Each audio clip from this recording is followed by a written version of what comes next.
noite, meus queridos irmãos, que a paz de Cristo esteja com todos, amém? É muito bom estarmos mais uma vez aqui juntos, eu aqui em casa, você na sua casa, mas logo logo isso vai passar, logo logo nós estaremos juntos para a honra e glória do nosso Senhor Jesus Cristo. E para darmos início ao nosso culto dessa noite, eu queria fazer uma pequena reflexão com você. O texto ali em 1 Pedro, capítulo 1, dos versos 6 e 7, diz assim que, portanto, alegrem-se com isso, ainda que agora, por algum tempo, meus queridos, vocês precisam suportar muitas provações. O verso 7, ele diz que elas mostrarão que sua fé é autêntica. Como o fogo prova e purifica o ouro, a sua fé está sendo experimentada. E ela é muito mais preciosa do que o simples ouro. Ele termina o versículo 7 dizendo que isso resultará em louvor, glória e honra no dia em que Jesus Cristo for revelado. Irmãos, e é nesse espírito de alegria como o início do verso 6 nos diz, eu quero convidar você essa noite para esse culto de celebração a Cristo. Que você, nesse espírito de alegria, que você possa estar abrindo seu coração, entendendo que tudo vai passar, entendendo que nós precisamos suportar as provações com alegria. O texto nos diz isso. Porque isso vai demonstrar que a nossa fé em Cristo Jesus ela é autêntica. Fé esta naquele que nos criou e que nos ama, que dias melhores e momentos melhores virão. E o apóstolo Pedro, ele compara essa fé muito mais preciosa do que o ouro. E sabe o que vai resultar, meus queridos?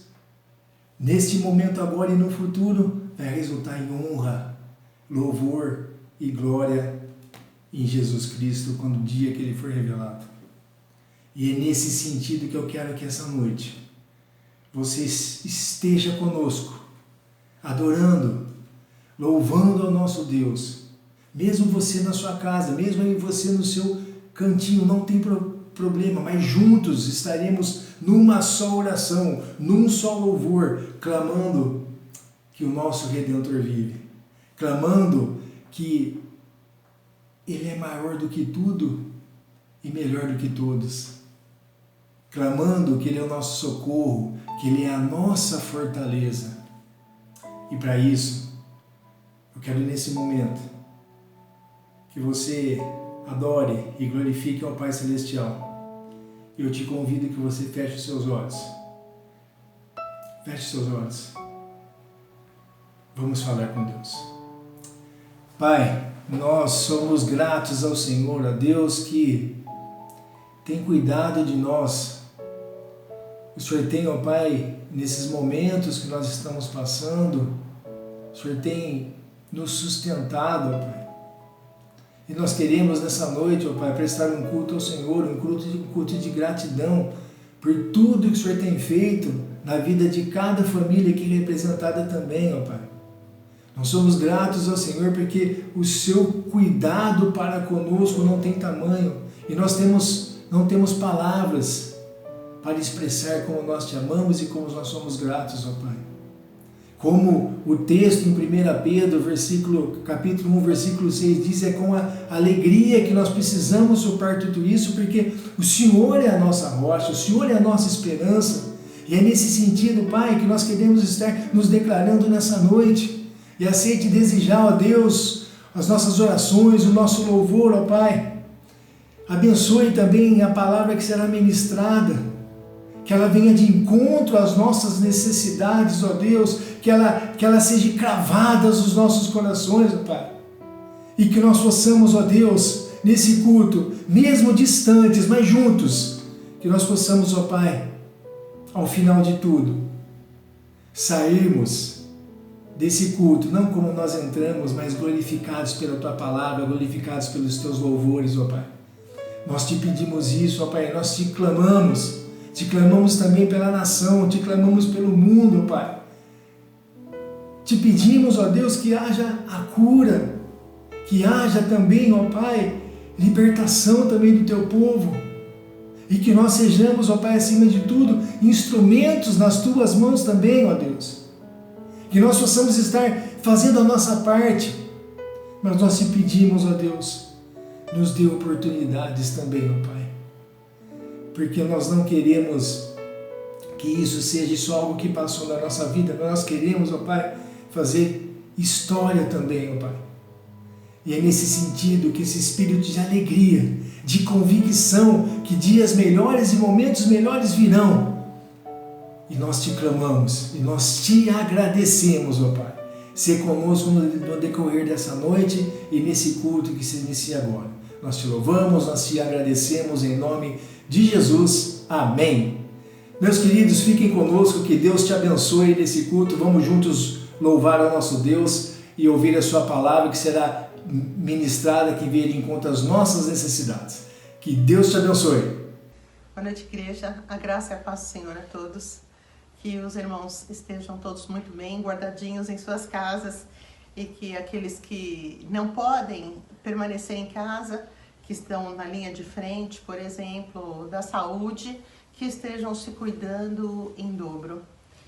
É uma novidade de vida com a qual nós fomos surpreendidos, esse isolamento social, e que nós possamos aprender as lições que essa experiência traz, e de uma vez por todas, para que não precisemos passar por ela de novo. Aqui em casa estamos as três juntas, em sistema home office. As meninas, estamos as três, na rotina normal, trabalhando fora, e as meninas estudando à noite. E agora estamos as três em casa, nos cuidando, e claro que de vez em quando a casa fica um pouquinho menor, com as três juntas, e precisamos de uma graça redobrada para isso, mas estamos recebendo de Deus essa graça. Então, queremos desejar a todos a paz do Senhor e que continuemos firmes, e daqui a pouco estaremos juntos presencialmente novamente. Amém? Amém. Boa noite, pessoal. Tudo bem? Tudo bem com vocês? Então tá bom. Estamos como todo mundo, em quarentena, fechado dentro de casa. Momento de ter paciência, E tomar todos os cuidados. E nós temos feito isso.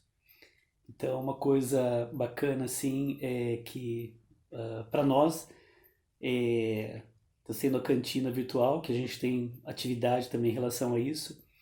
Então, temos que sair para fazer compra, uma vez por semana eu saio, e tomando todo o cuidado, com luva, máscara.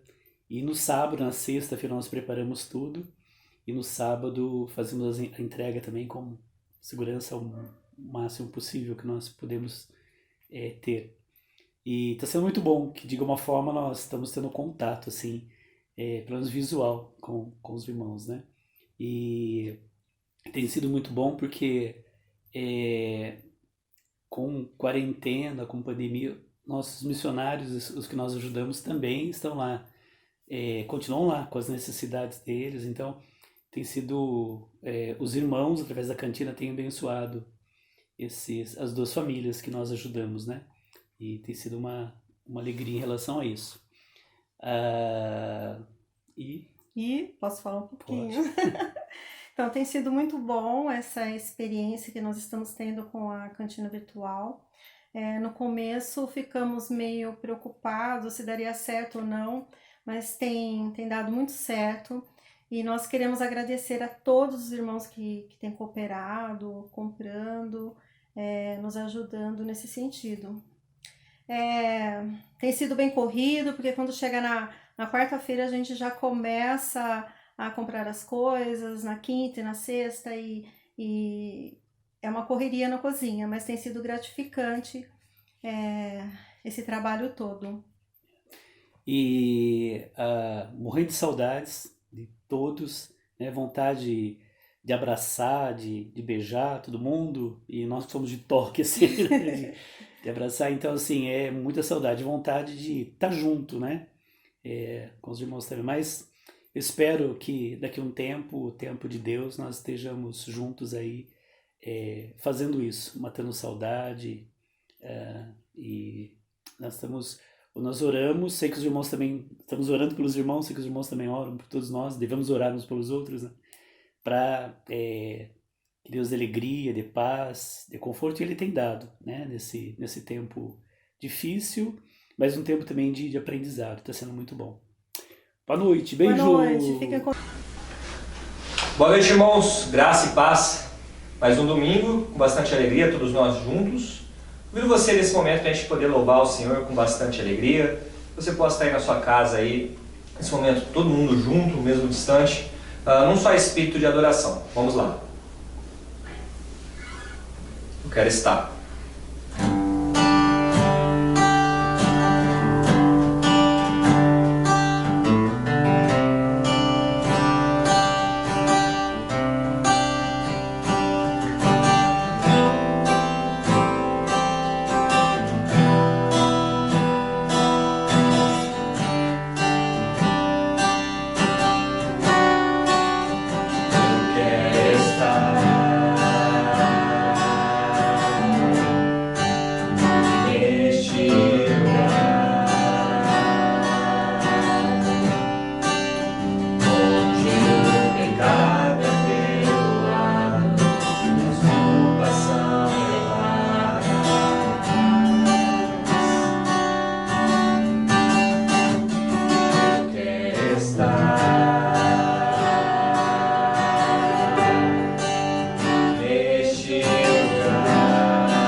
próximo cântico, nós vamos falar de Jesus, o nosso Salvador, aquele que morreu por nós, que todos os dias, de pensar na obra magnífica dele, dá vontade de louvar, dá vontade de adorar, porque é assim que é a vida de um cristão. A partir do momento que Jesus toca os nossos corações, dá vontade de adorar Ele por tudo aquilo que Ele é. Vamos louvar o Senhor. Aclame ao Senhor.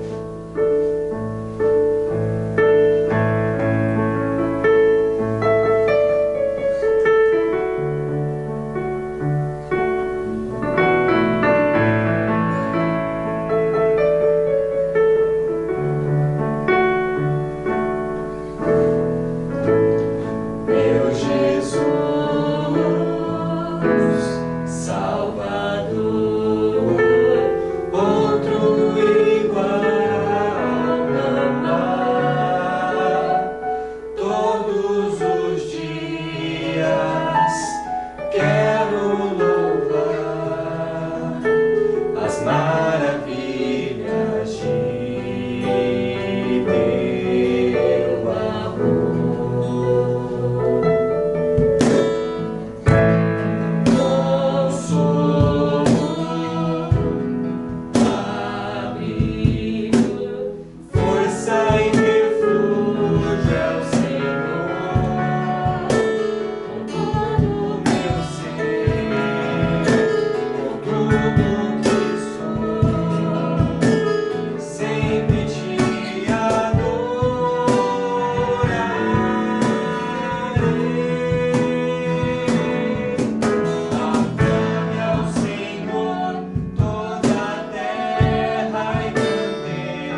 teu santo e bendito nome.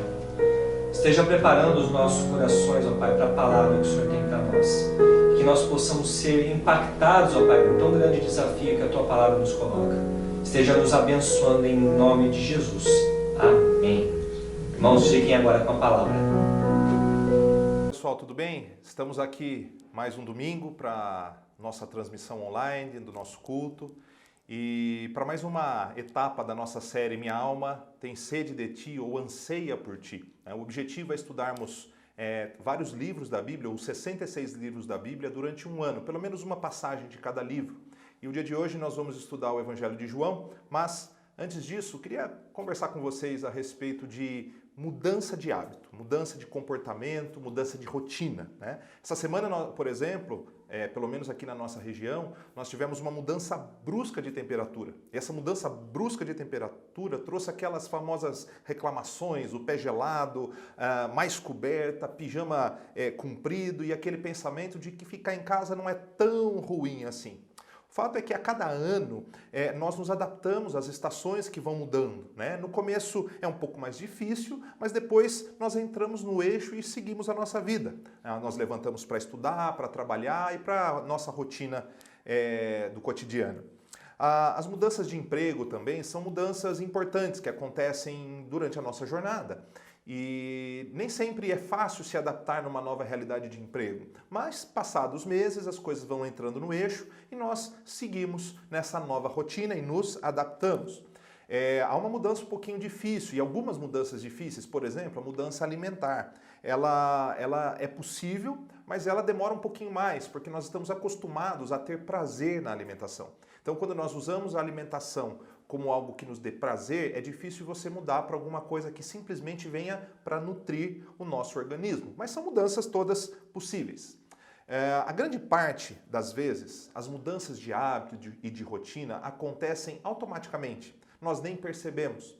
Outras mudanças demandam um pouco mais de trabalho, mas logo nós nos adaptamos, nos esforçamos aqui e ali e conseguimos então nos adequar da melhor maneira possível. Agora, é fato também que existem mudanças muito difíceis de acontecerem. São mudanças que envolvem questões profundas, subjetivas. O abandono de um vício, a perda de uma pessoa querida que leva à necessidade de adaptação e readequação da nossa vida, né? Há profissionais que se dedicam a ajudar as pessoas que passam por essas mudanças mais traumáticas, né? Ajudam a passar pelos estágios e são profissionais de extrema importância, psicólogos, psiquiatras, terapeutas de uma maneira geral e até mesmo conselheiros cristãos, pastores e por aí vai. Mas em todos os cenários, a parte mais importante do processo é a própria pessoa. E é sobre isso que eu queria conversar com você hoje, né? Qual é a mudança e a atitude esperada de cada um de nós e como isso é possível de ocorrer durante a nossa vida? E antes que você me acuse de colocar o homem no centro de tudo, eu queria dizer para você que nós vamos começar com essa ideia, mas vamos terminar com outra ideia, então me acompanhe até o final. Então, nós, como disse anteriormente, nós vamos nos debruçar no Evangelho de João, numa passagem famosa, né, que fala sobre a mulher pega em flagrante adultério.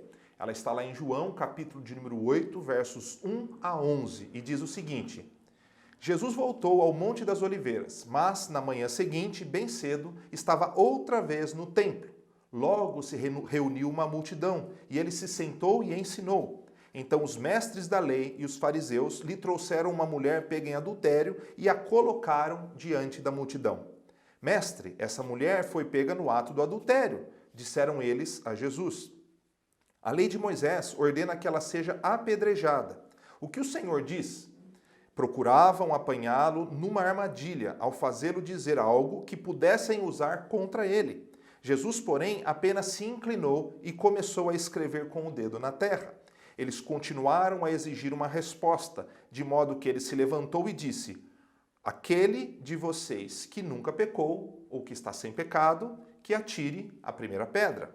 Então inclinou-se novamente e voltou a escrever na terra. Quando ouviram isso, foram saindo um de cada vez, começando pelos mais velhos, até que só restaram Jesus e a mulher no meio da multidão. Então Jesus se levantou de novo e disse à mulher: Onde estão os seus acusadores? Nenhum deles a condenou? Não, Senhor, respondeu ela. E Jesus disse, eu também não a condeno, vá e não peque mais. Antes de começarmos, irmãos, cabe aqui relembrar que essa passagem ela não está presente nos manuscritos mais antigos, mas isso não significa que ela não seja real. Possivelmente um acréscimo posterior de alguém que se lembrou dessa história ou até mesmo uma nota de rodapé, mas o importante é que nela nós podemos ver pelo menos 3 tipos de mentalidade que levava a hábitos específicos e que gerava tipos diferentes de consequência. Os hábitos devem ser analisados sempre a partir daquilo que está na mente da pessoa, porque o hábito nada mais é do que uma ação externa, um comportamento que é baseado em convicções ou alicerces que estão na nossa mente, que às vezes são conscientes ou inconscientes, mas a mente muitas vezes precisa ser analisada antes de analisarmos simplesmente o hábito externo de uma pessoa. Então, pensando na mentalidade, a primeira mentalidade que nós encontramos ali é uma mentalidade pecaminosa. A mulher pega em adultério, ela é a representação de pessoas que diante de desafios, de frustrações, de oportunidades, optam pelo caminho do erro, do vício, do pecado, dos hábitos errados, E se lembrarmos de outras histórias na Bíblia, pense, por exemplo, comigo na história da mulher samaritana. Jesus vai até o poço, encontra aquela mulher e ele começa um diálogo com ela, afirma que ela havia tido 5 maridos e que aquele atual não era oficialmente marido dela, mostrando a sua ansiedade, a sua busca por algum significado em pessoas. E Jesus se apresenta a ela com a água, a fonte da água da vida. Aquele que cresce nele, ele diz à mulher, teria do seu interior rios que fluiriam, E a ideia que ele mostra ali é que ele era o único que poderia saciar a sede daquela mulher, a sede da alma. Então sim, é fato que existem questões interiores, questões subjetivas que levam aos comportamentos pecaminosos. Mas acima de qualquer questão subjetiva, há sim a necessidade de uma tomada de atitude. Quando nós falamos de uma mentalidade pecaminosa, nós achamos que o pecado como refúgio é apenas alguma coisa ligada à quebra de uma moralidade ou da legalidade. Mas a mente pecaminosa, ela caminha por caminhos que não são necessariamente pecados evidentes, mas se tornam pecado por romperem padrões espirituais, objetivos e subjetivos, A preguiça, a inveja, o olhar altivo, outras coisas, por exemplo, o desprezo que uns dão para com os outros, Isso muitas vezes é tratado socialmente como simplesmente é da característica daquela pessoa, é da personalidade, E por isso acabam se tornando questões justificáveis. Mas o fato é que na maioria das vezes esses maus hábitos não são justificáveis diante de Deus. O mau hábito de dar desculpas, de se atrasar, de fugir das responsabilidades, de não colaborar, de procrastinar, de perder tempo com coisas não fundamentais, de não honrar as pessoas que merecem honra, são fruto de uma mentalidade conduzida pelo egoísmo, pelo pecado, assim como os adúlteros, imorais, assassinos e corruptos. Então, a mentalidade daquela mulher é a representação das pessoas que se acomodam a um jeito distorcido de se viver a vida. Por mais que cada pecado tenha consequências diferentes, isso não significa que ele seja aceito por Deus e que seja um hábito justificável. A segunda mentalidade que nós encontramos ali é a mentalidade religiosa. E talvez eu diria que essa é uma das mais perigosas mentalidades pecaminosas. E sim, a mentalidade religiosa é uma mentalidade pecaminosa, mas ela tem algumas particularidades importantes. E quando eu uso religiosa, eu não estou me referindo a uma vida com Deus essencialmente, a uma vida espiritual, como as pessoas dizem, e acabam fazendo essa separação que também não é necessariamente correta. Até porque espiritualidade é vida, né? E tudo aquilo que a gente faz é expressão da nossa espiritualidade. Mas quando eu falo de mentalidade religiosa, eu estou falando de uma vida circunscrita a manifestações externas de uma suposta vida com Deus. Eu posso usar símbolos de um sistema religioso, ter os livros desse sistema religioso, cantar canções ao Deus que eu professo a minha fé, mas sem nunca, de fato, praticar e vivenciar a vida proposta por este caminho. E como nós estamos aqui numa comunidade cristã, eu estou justamente falando de uma mentalidade voltada para a prática daquilo que o Senhor estabeleceu como fundamental para os seus discípulos. Os religiosos da passagem, eles se apresentavam como servos do Altíssimo, eles se viam como guardiões da vida espiritual do povo de Israel.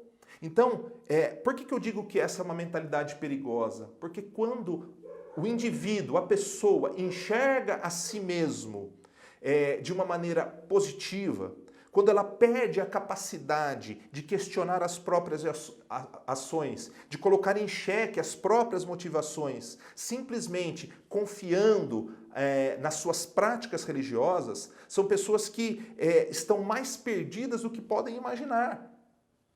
As práticas religiosas não demonstram necessariamente que nós estamos honrando ao Senhor. Não importa quantos cultos você participa, por exemplo, nessa quarentena, se você assiste todos os cultos de todas as igrejas, de todos os pastores.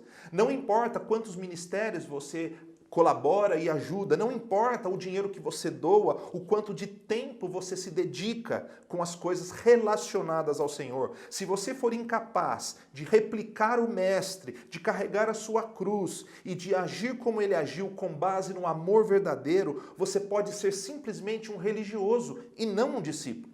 Aqueles homens religiosos, eles expuseram aquela mulher e a trataram de maneira não igualitária. Afinal, se ela havia sido pega em adultério, o homem com quem ela estivesse traindo seu marido ou traindo a esposa do marido, devia estar ali colocada no meio. Então eles usaram de uma maneira não igualitária a figura daquela mulher, expuseram a pecadora em público, não foram capazes de enxergar o espírito da lei e usaram as palavras de Moisés para condenar aquela mulher sem interpretar a lei à luz do amor, à luz daquilo que é correto, daquilo que realmente é justo. E além disso, usaram uma mulher para criar uma armadilha e acusar Jesus, conforme a própria passagem diz. Sendo que as práticas do mestre eram práticas justas, boas e verdadeiras. Ou seja, usaram uma mulher, expuseram-na publicamente como isca para condenar o Senhor dos Senhores. A mentalidade religiosa está mais preocupada com os seus padrões do que com aquilo que o Senhor nos ensinou. Na parábola do bom samaritano, por exemplo, Jesus deixou isso claro, quando ele mostrou que tanto o sacerdote quanto o levita, ou seja, os religiosos e a alta cúpula religiosa, não foram capazes de expressar o amor a um irmão ferido no meio do caminho. O ofício religioso era mais importante para eles do que a compaixão. Ou seja, não importa o seu sobrenome religioso, José da Batista, Maria da Católica, João da Presbiteriana, mas o quanto essa mensagem mudou o seu coração. O samaritano que passou pelo caminho depois do sacerdote e do levita, ele é o símbolo das pessoas que compreendem a mensagem do Senhor plenamente. Os samaritanos e os judeus não se davam, mas diante de uma situação drástica de sofrimento, ele estendeu a mão para o seu inimigo, ele estendeu a mão para a pessoa que o desprezava. Isso é uma atitude, irmãos, que demonstra a terceira mentalidade, que é a mentalidade compassiva. Jesus, na passagem, tem uma atitude diferente da esperada. A sua mentalidade, cheia de compaixão, não poderia punir aquela mulher e nem ceder aos ataques dos religiosos que não paravam de falar. Ele está escrevendo no chão, possivelmente com o coração entristecido pela conduta daqueles que professavam ser seguidores do Altíssimo, e como demonstração de que a sua mente não funcionava da mesma forma que funcionava a mente daqueles religiosos. Ao se levantar, ele diz: os que dentre vocês estiverem sem pecado, que atirem a primeira pedra. Essa frase, irmãos, simboliza a defesa de uma fé que está acima dos preceitos religiosos. Veja, se analisarmos sob um prisma, ele autorizou o ataque àquela mulher. Ele autorizou o ataque dos religiosos àquela mulher e, ao mesmo tempo, impediu o ataque com sabedoria. Ele conseguiu, diante de um dilema, revelar a cada um daqueles homens que os seus pecados também eram conhecidos. Eu imagino que pelo fato de todos saírem um a um e não agredirem aquela mulher, Jesus despertou, mesmo que por um instante, a consciência daqueles homens. Jesus ele não expôs os pecados ocultos dos religiosos e nem os colocou diante de uma armadilha. Ele agiu com precisão. Ele levantou e olhou nos olhos de cada um, mas atingiu o coração daqueles homens e demonstrou a sua incapacidade de agir diante da colocação que o Senhor fez. Eles foram incapazes de atirar as pedras, pois se atirassem, estariam atraindo juízo para si. Duas coisas que Jesus não fez. Ele não disse que somente os puros podem corrigir os impuros. Não. O fato de sermos pecadores deve nos fazer agir com compaixão, não deixar de corrigirmos uns aos outros. Se nós lembrarmos de uma passagem no Sermão do Monte, Mateus capítulo 7, versos 1 a 5, diz assim: não julguem para que vocês não sejam julgados, pois da mesma forma que julgarem, vocês serão julgados, e a medida que usarem também será usada para medir vocês. Porque você repara no cisco que está no olho do seu irmão e não se dá conta da viga que está em seu próprio olho? Como você pode dizer ao seu irmão: deixe-me tirar o cisco do seu olho, quando há uma viga no seu? Hipócrita, tire primeiro a viga do seu olho e então verá claramente para tirar o cisco do olho do seu irmão. Sem nos aprofundarmos muito nessa passagem, o que o Senhor está nos ensinando é que é necessário olharmos para dentro de nós, né? Avaliarmos as nossas próprias ações equivocadas, analisarmos os nossos pecados, confessarmos os nossos pecados e então, cientes de que somos pecaminosos, cientes de que somos pecadores, auxiliar os nossos irmãos a abandonar os próprios erros, sem emitir juízo, porque o Senhor é o justo juiz. Nós não somos chamados para agirmos como juízes. A nós, o Senhor nos deu o ministério da reconciliação. Nós devemos fazer a nossa parte, corrigir uns aos outros, exortar uns aos outros, mas sem hipocrisia. Ele não aprovou, a segunda coisa que ele não fez foi aprovar o comportamento daquela mulher. Jesus perguntou para ela onde estavam os que buscavam condená-la à morte. E depois disso afirma: assim como eles não te condenaram, eu também não te condeno. Contudo, a orientação clara, objetiva a respeito daquela mulher foi: vá e não peques mais. O pecado deveria ser abandonado. Ele não aprovou o comportamento dela, que de certa forma parecia algo recorrente, né? Uma mente compassiva, como a mente de Jesus, age com amor e justiça, reconcilia e disciplina. Ele não ficava apontando o dedo nem passando a mão na cabeça, duas ações equivocadas, né? Então, isso acontece muito, né? na vida religiosa, cristã. Ou se aponta demais o dedo ou se passa a mão na cabeça. Nós devemos corrigir com amor, com responsabilidade, disciplinar com justiça e compaixão. Chegamos então à nossa parte final do nosso estudo. Uma mente pecaminosa, uma mente religiosa, que também é uma mente pecaminosa, e uma mente compassiva. Como nós fazemos então para termos uma mente transformada? Se nós recorrermos aqui ao apóstolo Paulo, saímos então do Evangelho, recorrermos ao apóstolo Paulo, Romanos 12 diz assim, portanto, irmãos, rogo-lhes pelas misericórdias de Deus que se ofereçam em sacrifício vivo, santo e agradável a Deus. Este é o culto racional de vocês. Não se amoldem ao padrão deste mundo, mas transformem-se pela renovação da sua mente, para que sejam capazes de experimentar e comprovar a boa, agradável e perfeita vontade de Deus. O que ele está falando ao ofereçam, quando ele diz ofereçam, ele está falando de uma entrega verdadeira. Não uma entrega superficial, não é uma entrega aos padrões, para que se encaixem nos padrões da religião, mas entreguem-se a Deus, entreguem-se ao Senhor, entreguem-se voluntariamente. E essa entrega tem a ver também com uma disposição para renunciar. Quando eu entrego a minha vida, eu estou abrindo mão dos meus vícios, dos meus erros, dos meus pecados, das minhas preferências, para que haja um novo comandante na minha mente, no meu coração, que é o Senhor Jesus. E a partir deste novo comandante, instala-se então uma nova consciência, uma consciência transformada. Transforme-se pela renovação da sua mente. Então, quando nós entregamos a nossa vida ao Senhor, renunciamos a nós mesmos, então nós somos transformados na nossa mente e no nosso coração. Isso vai acontecer de maneira permanente, nós vamos sempre... Não, nós temos que renunciar todos os dias.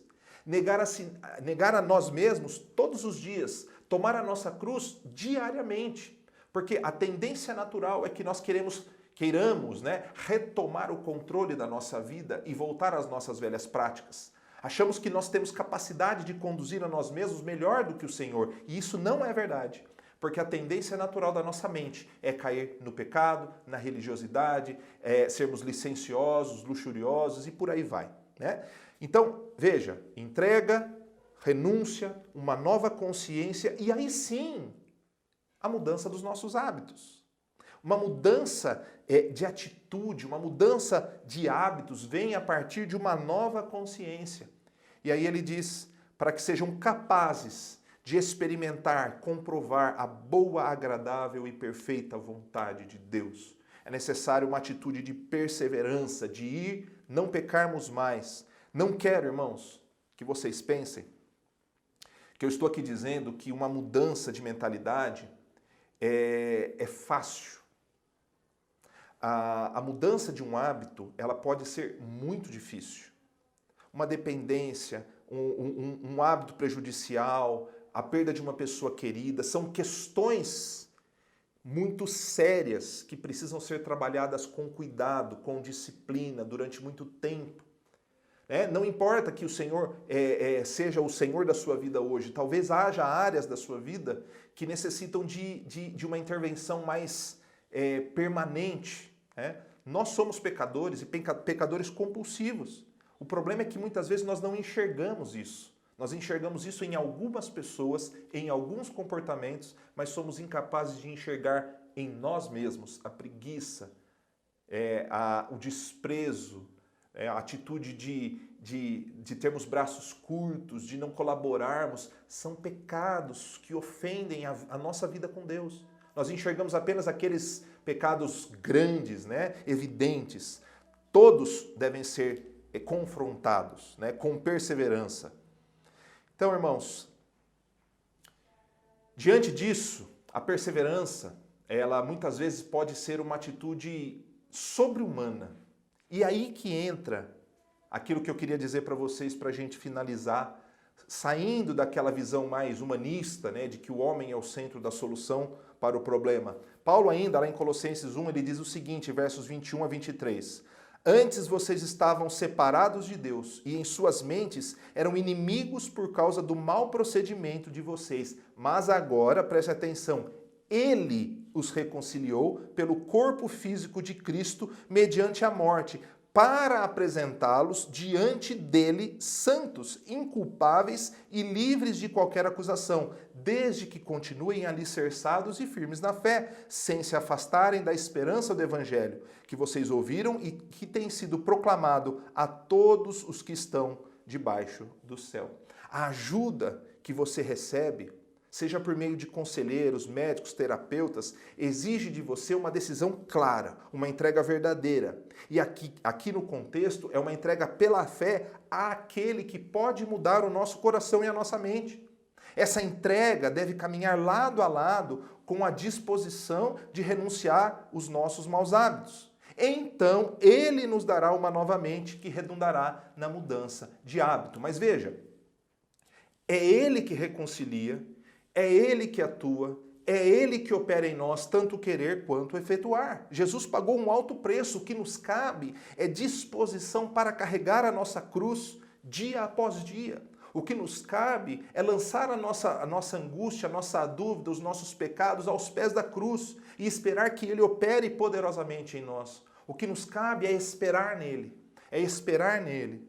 Veja, para seguir uma jornada de maneira perseverante e confiante, nós precisamos ter a certeza de que aquele que começou a boa obra em nós há de completá-la até o dia final. Paulo fala isso em Filipenses capítulo 1, de que o Senhor que começou a boa obra e que a quem nós lançamos a nossa fé e depositamos a nossa confiança e os nossos pecados são lançados também na sua cruz, é nele que deve estar a nossa confiança. Sim, depende de nós simplesmente reagir pela fé. Para a gente finalizar, a pergunta que eu faço para você hoje é: qual tipo de mentalidade mais parece com o seu momento atual? Antes de se julgar a pior pessoa do mundo ou um exemplo de santidade, quero lhe dar 4 perguntas que servirão de ferramentas para você. Você estaria pronto para tirar aquela pedra numa pessoa que tivesse te traído? Você estaria pronto para tirar uma pedra num pecador? Segunda coisa, você se incomoda com pessoas que não são como você na vida cristã? Você tem uma sensação de que as pessoas não se dedicam como você, não são boas como você, não fazem as coisas que você faz? Terceira pergunta, você tem disposição para reconhecer os próprios erros e se equiparar em pecado a outras pessoas? Você consegue também perdoar as pessoas, aquelas que te ofenderam profundamente, como você foi perdoado por Jesus? Por que eu fiz essas perguntas? É que todos nós, irmãos, nós temos o pecado como algo real e presente em nossas vidas. Da mesma forma, temos uma forte tendência de nos tornarmos religiosos. Nós, às vezes, não admitimos isso, mas nós criamos critérios com os quais nós temos mais facilidade de interagir e aí, pelos nossos critérios, nós julgamos as outras pessoas. Irmãos, isso é muito fácil. Ou somos muito liberais no pecado, nos conformamos ao pecado, ou nos tornamos religiosos. Esses são extremos perigosos. O problema da mentalidade religiosa é que às vezes nós nos enxergamos melhores do que nós somos. Mas o fato, irmãos, é que nem sempre nós conseguimos agir com misericórdia. Nós somos chamados a termos uma nova mente, a abandonarmos os nossos maus hábitos, para com isso glorificarmos o nome do Senhor e refletirmos a sua luz. Então eu te pergunto, você está disposto a entregar o seu coração, a renunciar às coisas que prejudicam a sua vida com Deus? Você está disposto a abrir mão do seu orgulho e viver a cada dia mais segundo a mente de Cristo? Você está disposto a ser contaminado ou contagiado positivamente pelo amor de Deus e pela compaixão que andará paralelamente à justiça? E esses dois pensamentos, essas duas atitudes, essas duas virtudes, elas virão a partir do momento que nós realmente abrirmos mão, soltarmos o comando da nossa vida e nos lançarmos aos pés da cruz. Ele está dizendo, venha a mim, entregue o seu coração, renuncie os seus maus hábitos, confie em mim. Pois mesmo que doa, ele está dizendo para nós, mesmo que essa mudança nos fira profundamente, a ferida vai cicatrizar e se tornará um monumento de celebração, porque nós somos capazes de confiar no poder transformador que só o Senhor pode fazer em nós. Não viva mais uma vida medíocre. Confie nele e entregue o seu coração hoje, de uma vez por todas. Sabe por quê, irmãos? Porque no término dessa tribulação, muitos sairão deste período com uma atitude de descaso, de conformismo, de desprezo e de autossuficiência. Sabe por que isso vai acontecer? Porque nós nos acostumamos à vida que nós estamos levando na quarentena. E ao nos acostumarmos com esta vida, nós talvez, no final de tudo, desprezemos questões fundamentais, como a partilha, como a convivência, como a dedicação uns aos outros, e vamos nos acostumar a uma vida espiritual pautada no bem-estar do nosso sofá. Muito cuidado com isso. Vamos orar. Pai, nós te louvamos e te agradecemos por este momento, Pai. Nós te agradecemos pela tua palavra, que é a verdade e que desperta o nosso coração para corrigirmos as áreas da nossa vida, os cômodos da nossa existência, que estão sob domínio de nós mesmos, do pecado, da religiosidade. Pai, conduz a nossa mente para que de fato sejamos transformados. Coloca dentro de nós a disposição para entregarmos o nosso coração de verdade, renunciarmos aos nossos maus hábitos e ao mesmo tempo, Pai, sermos transformados pela atuação do Teu Santo Espírito em nós. E ajuda-nos, Senhor, a perseverarmos na nossa caminhada. Obrigado porque hoje nós entendemos um pouco mais das Escrituras. E não permita, Pai, que nós nos acomodemos numa vida fragilizada pelo pecado, numa aparente autossuficiência, mas que de fato, Senhor, redundará em muita dor e em muito sofrimento. Que nós de fato possamos lançar a nossa confiança, os nossos erros, as nossas falhas aos Teus pés, aos pés de Jesus, aquele que é capaz de fazer infinitamente mais do que tudo quanto pedimos ou pensamos. Obrigado pela vida dele nas nossas vidas e dá-nos uma mente como a mente de Cristo. Em nome de Jesus. Amém, Senhor.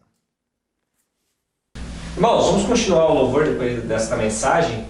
E esse louvor fala bastante de esperança. A esperança que nós temos em Cristo, porque Ele vive e nós podemos crer no amanhã. Vamos lá.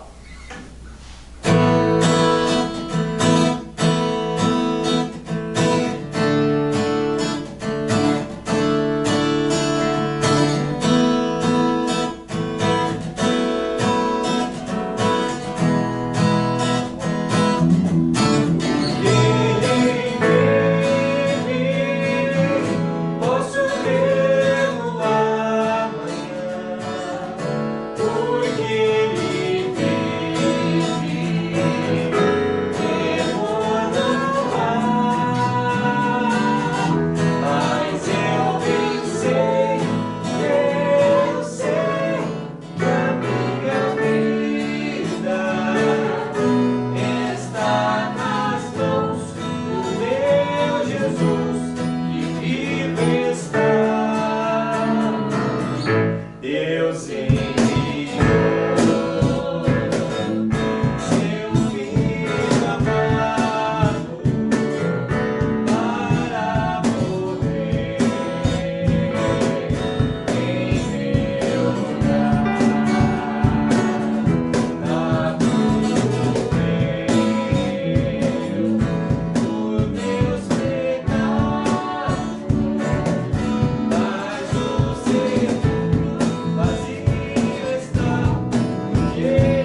Deus.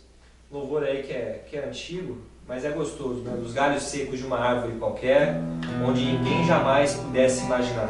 O Criador vê uma flor a brotar.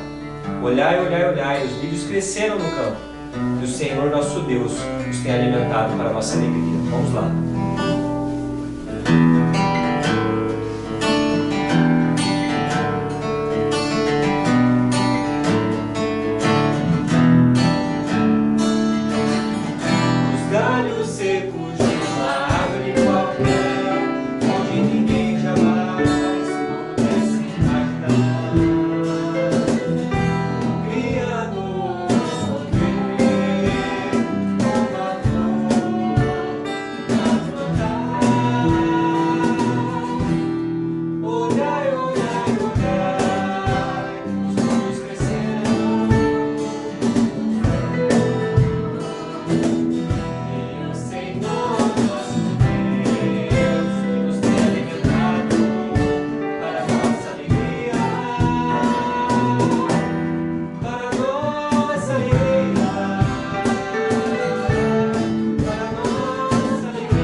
Senhor, nós te agradecemos por esse momento, por esse culto, por tudo que foi falado aqui.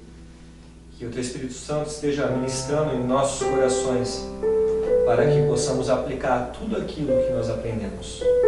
Agradecemos pelos louvores, agradecemos pela mensagem, agradecemos pela vida de cada irmão, seja da nossa igreja, seja de outros irmãos na fé que estão espalhados.